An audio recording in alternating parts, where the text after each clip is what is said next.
Mamadou, on part du côté de la RTG pour revenir sur cette affaire de nouveau logo qui continue de défrayer la chronique.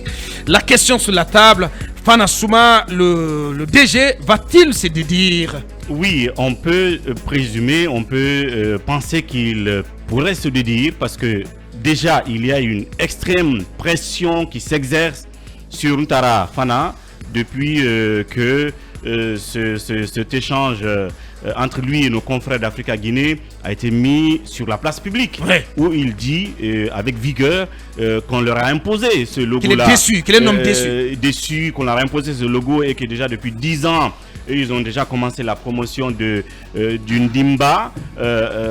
Et donc, c'était une vérité crue. On sait qu'il serait mal prise de l'autre côté. Donc, depuis là, ça se sent qu'il a de la pression sur lui. Ça se sent qu'on dit qu'il est dans la rébellion. Ça se sent qu'on dit qu'il est dans une sorte de, si vous voulez, d'exercice. Non, en fait, d'insubordination, exactement, puisqu'il s'est adressé à la ministre. Donc, de ce fait-là, on a vu une capture qui circule depuis hier, qui serait donc un groupe d'échange WhatsApp, je crois, du ministère et de la RTG, certainement de tous ces services du cabinet, attachés, donc du cabinet. Et dans cette capture-là, on trouve un nom, Fana Souma, parce que tout ça reste à authentifier. Il pourrait dire que ça non plus, c'est pas vrai. Donc, Fana Souma, RTG, où on dit, Madame la conseillère, je ne reconnais pas ces propos infondés.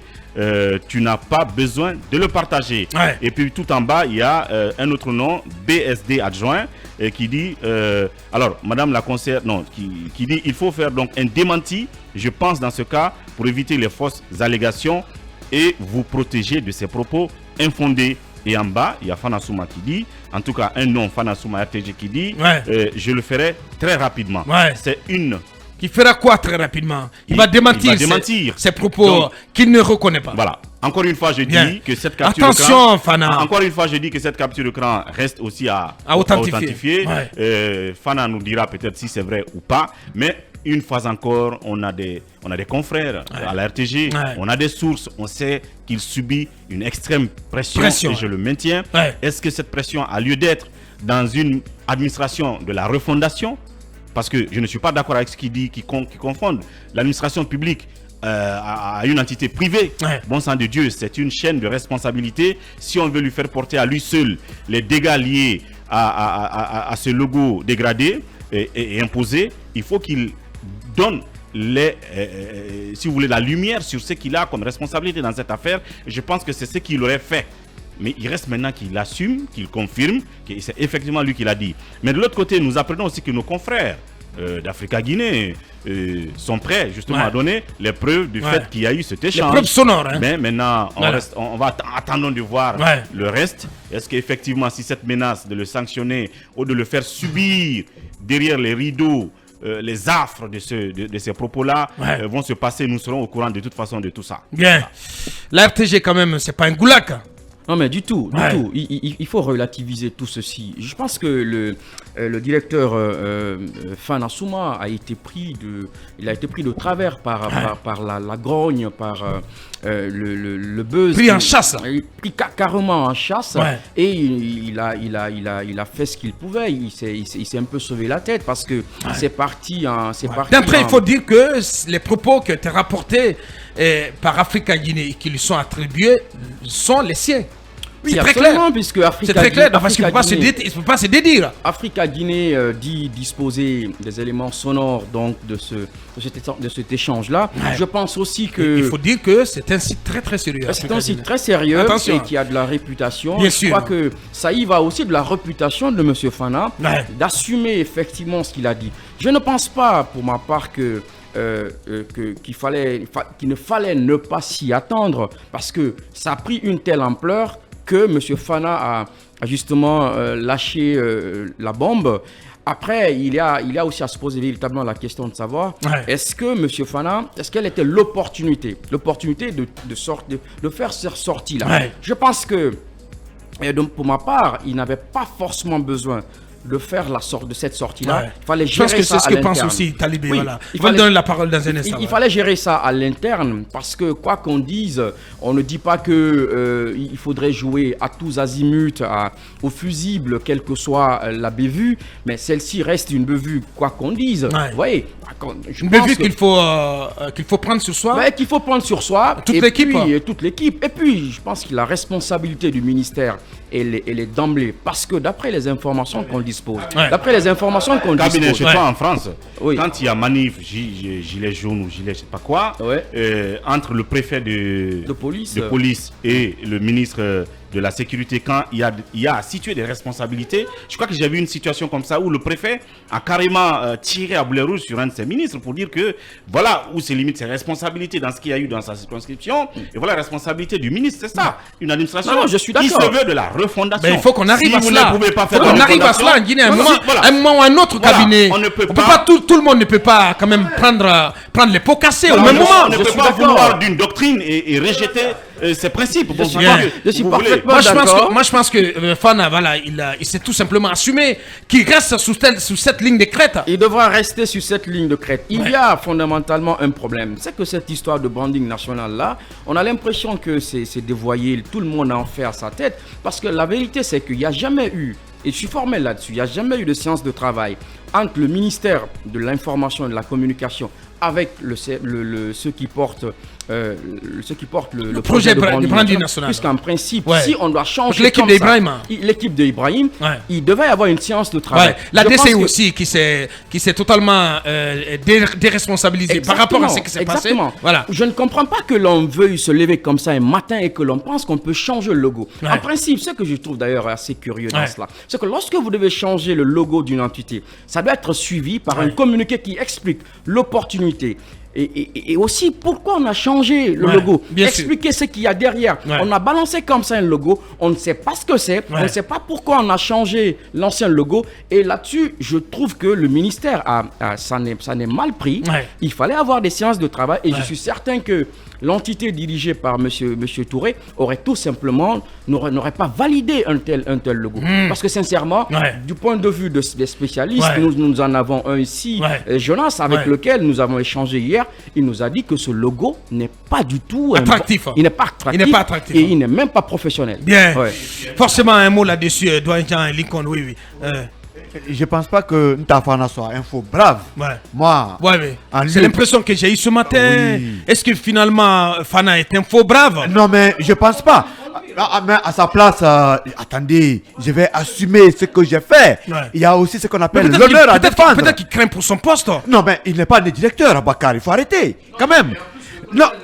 Même l'a levé pour cela. Non, c'est possible. Le colonel ne devrait pas lever Ntafana Souma pour cela. Oui, mais attends, Kaby, vous vous rappelez que dans cette transition, tous qui prennent la décision sur eux de défendre leur honneur sont dégommés. Mais Fana Souma n'est pas né. Non, écoutez, il y a des exemples. Écoutez, Fana Souma n'est pas né directeur. Il est plus ancien que la plupart de ceux-là qui sont au niveau de Sérotoréa. C'est un professionnel quand même. On ne peut pas lui mettre des ordures et qu'il prenne. Moi, je pense qu'il a pris une bonne ligne en se défendant. Je suis souvent confiance aussi. C'est qui prend l'icône ces derniers temps. Non, mais pas du tout. Mais tu te radicalises à tout bout de champ. Abaka, la dignité doit être défendue. Si Fana n'est pas associé à ce logo, moi, je pense qu'il a bien fait de parler aujourd'hui. Fana n'est pas des directeurs. Mais avant lui et d'autres, Fatou Baldé Yassane a été renvoyée. Est-ce qu'elle est morte? Yarisma a été renvoyée. Est-ce qu'elle est morte? On a vu Yamoussa Sidibé ici. Et Ibrahim Ahmed Bari. Et Amadou Yud Diallo. Mais ils ont gagné leur dignité. Ils ne sont pas morts. On n'est pas des directeurs. C'est les gangs. Moi, je pense que Fana a pris une bonne route. Si aujourd'hui, il n'est pas associé à ce projet. Mamadou Sam. C'est des gens qui ont été limogés. Oui. Une forme d'intrigue. Bien sûr, d'intrigue. Mais voilà. Et d'accusation, de fausses accusations. Mais voilà, mais ils s'assument, ils vivent dignement, ils ne sont pas des directeurs, ils vivent dignement. Si Fana a pris une telle route, moi je pense qu'il doit s'assumer. Tout le monde dit que la RTG n'a pas été associée. Moi je dédouane même la ministre dans cette affaire. Je la dédouane parce qu'il y a un cabinet. Je voudrais que le cabinet du ministre aujourd'hui parle. Qu'on dise, on a parlé à la ministre, c'est elle qui a pris l'initiative de prendre ce projet. Là, tu indexes Adèle là. Mais tout le monde, même mon ami Tangel, Adel Tangel, il y a des professionnels qui entourent la ministre. Il y a des journalistes qui sont au ministère de l'Information, qui entourent la ministre. Bien. Je ne pense pas que la ministre puisse prendre une telle décision sans associer ses professionnels. Voilà. Qu'est-ce qu'ils ont fait? Ils doivent avoir le courage de dire aujourd'hui que la ministre a pris cette initiative seule. Mais si ce n'est pas fait, la ministre n'est pas sur ce département. Il ne faut pas s'en prendre à la ministre. Et Fana doit garder sa ligne. Aboubacar, une télé, c'est aussi, ou un média, c'est aussi, ou même une entité moderne, c'est aussi une charte graphique. Bien entendu. Mais est-ce que la RTG à la base, est-ce que la RTG a une charte graphique? Parce que toutes les extensions en termes d'infographie répondent déjà à ce schéma, ce qu'on appelle cette charte graphique. Cette charte graphique qu'on peut appeler autrement le schéma directeur, quoi, en fait. Tout doit sortir de là. Bien sûr. Une charte graphique. Non, je ne pense pas. Tu en parles sous le contrôle de monsieur Digital. Voilà. Bien. Allez-y, Talibé, avant de clore avec Noël Mamadou. Moi, je pense que c'est le postulat de départ qui a été déjà faussé. Est-ce que un nouveau plateau doit forcément conduire à un nouveau logo? Tu as vu comment Ibrahima Souri, le pauvre, comment il a souffert hier à la présentation du JT. Parce que je pense qu'il y a des formations qui sont en cours. Pour l'instant, le nouvel outil n'est pas du tout maîtrisé. Le pauvre, voilà, c'est comme aux temps anciens. Il livre les têtes des chapitres, comment dire, les lancements. Voilà, il fait comme aux temps anciens. Il lit sur papier. Ouais. Donc, pour moi, le postulat de départ a été déjà faussé. On est retourné à l'ère pré-cambienne. On n'était pas, Aboubacar, on n'était pas obligé de changer de logo parce qu'on a un nouveau plateau. Le logo, quand même, c'est quelque chose de professionnel, mais d'assez simple pour un média. Pour moi, si on devait simplement inverser et donc encastrer le Ndimba dans un air, si ça devait se limiter à ça, on aurait bien pu se passer de ce changement de logo. Parce que finalement, ce changement de logo est venu amplifier la polémique autour de ce plateau, où on a compris que tout n'était pas maîtrisé en termes de fonctionnalité. Et par rapport à Fana, moi je pense que j'avais déjà vu avant l'interview de Fana, des heures auparavant, des versions circulaient selon lesquelles Fana n'y était pour rien. Fana n'était pas associé. Et que c'est le ministre qui a débarqué. Tout ce que Fana a dit avait été déjà rapporté par des sites d'information et sur les réseaux sociaux. Donc, à mon avis, l'attitude qui devait être celle à la fois de la RTG et du ministère, c'était d'assumer ensemble ce couac scandaleux, ce tempère, et de l'assumer ensemble et de chercher à corriger les choses. Mais même en disant donc si je vous entends, c'est que Fana a voulu sauver sa petite tête. Oui, c'est l'impression qu'on est en disant que nous... Comment ça, Talibé? Nous, il y a 10 ans, on avait fait... Comment ça, Talibé? On avait fait le Ndimba. Même à un moment donné, mais on ne peut pas prendre la balle à la place des autres. Aboubacar, nous sommes une institution. FIM est une institution. Non, rien à voir avec FIM. Non, attendez. Non, ne faites pas d'amalgame, monsieur. Je ne fais pas d'amalgame. Mais non, on est dans un monde de sorciers du côté de la RTG. Je suis en train de dire, si Fana apparemment est dans ses petits souliers, il serait sur le point de se rétracter, c'est parce que justement, à mon avis, ça n'a pas été quelque chose de suffisamment mûri et de conséquemment dit. Sinon, il ne serait pas aujourd'hui un communiqué peut-être de la RTG.